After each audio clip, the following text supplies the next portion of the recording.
they're coming in a second. All right, bye.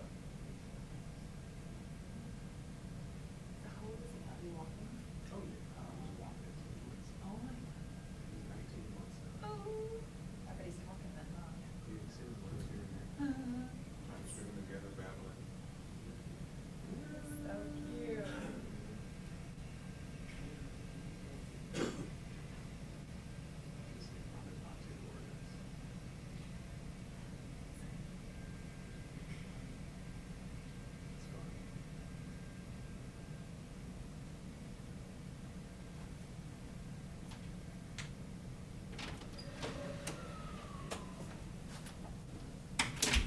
All right, sheriff's right behind me. There you go.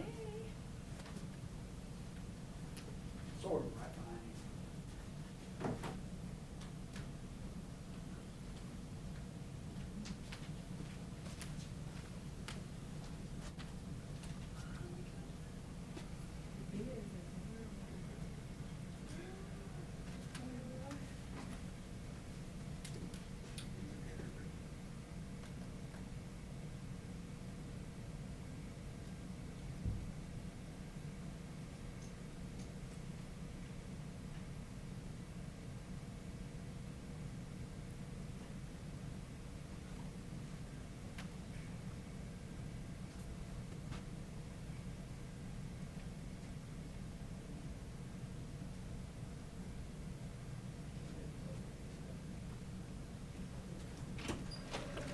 Okay.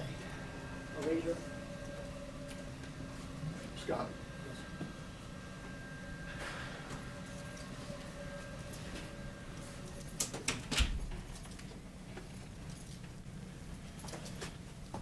Hello, everyone. Thank you for being with us today on this Friday. I want to take you back in time. I want to take you back to the 1880s. Do you remember watching the old westerns where the outlaws were chasing each other through the countryside and shooting at each other? Well, let's advance to 2021. The same thing happened last night, except the outlaws, instead of being on horses, were on motorcycles. I guess you could call them iron horses. What I'm about to tell you is just a messed up situation by a bunch of messed up people. The information I give you is preliminary, and the reason I give you this disclaimer is nobody's telling us the truth. I know that's a news flash, but it's not working in their best interest. But we've cobbled together some information that I'm about to give to you. We apologize that we had to have the interstate shut down for a protracted period of time. However, we had bullet casings from 3 different firearms scattered over a half mile. And here's what occurred just after midnight. Ronald Donovan, who's 38 years of age and a black male, is a member of the Sin City Disciples motorcycle gang. He and at least 2 other motorcycles were eastbound on Interstate 4 through the county, headed toward the Orlando area, when along came 2 thug riders, a different gang, on at least 2 motorcycles, and passed them. Well, apparently that didn't work so well. And so then there was some skirmishing and some driving about 100 miles an hour. And during this event, Ronald shot from his motorcycle. He shot one of the thug riders, who is what we will call victim 1, who's 36 years of age and a Hispanic male. Victim 1 says, "I felt the sharp pain in the back as I was shot, and I immediately returned fire toward Ronald Donovan, who had a white female as his partner on the back of his motorcycle. He struck the white female in the head, and she's dead. I'm sorry, she's going to die. She is not dead yet, but she is mortally wounded, according to the information that we received from the hospital. It is a through-and-through wound from just above the ear and comes out the other side. So now we have 2 victims that are shot. She falls off of the motorcycle, and Ronald stops. Ronald and she have been friends, as we're told, for about 8 or 9 years. At this time, victim 1 drives to Champions Gate, which is the next large intersection past I-4 and 27, stops at a Papa John's, dials 911, and said, "I got shot on the interstate." In the meantime, we're receiving other 911 calls that there's a shooting down on the interstate, and obviously it's the same. We send deputies to both locations. The Florida Highway Patrol assists us, and we determine immediately that this is not a crash that's caused this fatality, or soon-to-be fatality. I keep calling it a fatality because they tell us she is in super critical condition at this moment. We start the investigation. We find out that there's really a riding gun battle down Interstate 4 just after midnight last night. We have witnesses that said they were wearing gang colors, but by the time we arrived, they were not only not wearing their gang colors weren't there. Ronald had 2 empty gun holsters when he was taken into custody, but there were no firearms around. Just as deputies were arriving, they saw a motorcycle leave the scene, and we suspect the person on that motorcycle may have the gang colors and or the firearms. So we had to search for evidence and firearms all up and down the interstate. There was a half-mile trail of empty casings where this gunfight took place. At this moment in time, and I'm cautious at this moment in time, it appears to me that victim 1, who was shot in the back, was acting in self-defense when he returned fire toward Ronald Donovan, striking victim 2, who's a 33-year-old female. Ronald Donovan, now keep in mind, has his friend, his girlfriend, shot off the back of his motorcycle. When we are trying to determine what happened from him, he says, "I know my rights. I don't have to talk to you. I take the 5th. Dude, your girlfriend is just shot off the back of your motorcycle, is in extremely critical condition, and you won't cooperate to tell us what happened? I know my rights." Well, he needs his rights, because we ended up arresting him at the scene for battery on a law enforcement officer, resisting arrest. We're also going to charge him with attempted second-degree felony murder on his girlfriend. If she dies, that will change to felony murder, because all evidence, all indication at this moment in the investigation indicates he started the shooting. He's also being charged with attempted first-degree murder for shooting the other victim. The other victim had an independent gang witness. We separated them immediately. They told us virtually the same exact story, and we didn't give them the opportunity to collaborate on their stories once we arrived. This is a significant event. So now we can expect the Sin City Disciples, and it's spelled Deciples, they spelled it wrong intentionally, and the Thug Riders to get all dusted up and be mean-mouthing each other on social media. And let me warn you, retaliation will get you all locked up in prison for a very long time. And that's a guarantee in Polk County. I don't recommend you do it in any county, but stay out of Polk County.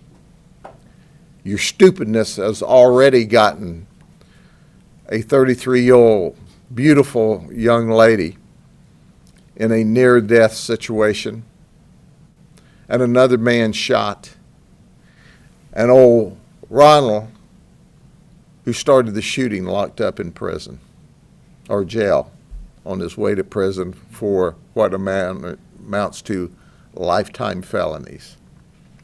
Now, I'll be glad to entertain questions because I do that sort of thing. However, I've literally told you everything that we're comfortable with at this point in time. We've had a lot of lying going on. We've had people that don't talk. We've had evidence hidden. We've had at least witnesses and possible co-defendants that fled on us, and we'll find you too.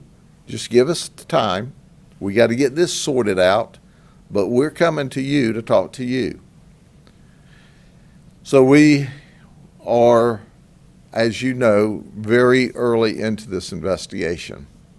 Any questions? Was there a specific beef between these two guys, or just the fact that they're part of a rival gang?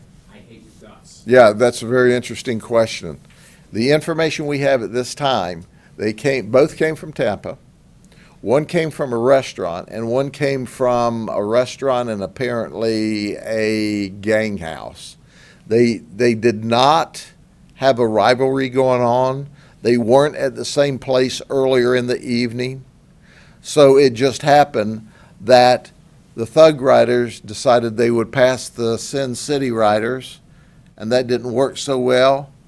You had a rush of testosterone and a rush of idiocy, and it ended up with death, near death. I keep saying death. I shouldn't. She is not deceased yet, but she is in horribly bad condition. Okay? Anything else? Yes? Do you have any civilian witnesses? I mean, this is pretty scary that this was happening on the interstate. We do have some civilian witnesses that obviously we're not talking about right now that were behind the motorcycles when this event occurred. So there are some independent witnesses. Speaking to the fear too, just like that people may have on a highway. Excuse me, sir? The fear that some folks might have, just have, even though these people are who they are now, but Yeah. people on the highways. Sure. The good news is that there's no one at large. There's not a random shooter out here. We may not have all the shooters, but we're comfortable that we've got the groups together, and it's not like there's going to be someone out there tonight randomly shooting at cars.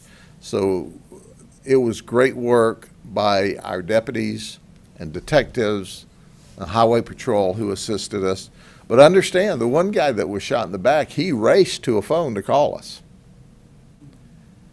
And the other guy, who his girlfriend is near death, he knows his rights. And we're going, dude, we're just trying to find out what happened here. We're not accusing anybody. This was when we first got there. I know my rights. Okay. See how that works for you.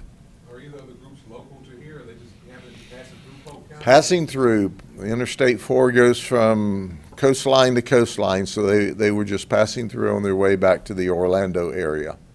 Sheriff, I mean, I know you've seen a lot, but hearing this, it's like, I think most people don't realize that there's biker gangs out there that have so little regard for human life that they're just shooting at each other on the interstate. There's people behind them. I mean, how scary is this for? Well, this is just one example. There's lots of little independent gangs, and this is a motorcycle gang, and we have all kinds of gangs of criminals. Fortunately, you know, they behave most of the time, and it doesn't come to our attention. And these folks focused their shooting toward each other, but Unfortunately, while they're shooting at each other driving down the road on the eastbound lanes, there's people going the other way in the westbound lane. At this point in the investigation, it appears that none of them were hit. You know, who knows? After someone sees your television broadcast, they may say, well, I thought that was a rock that I heard hitting my vehicle last night, and they go out and find a bullet hole later today.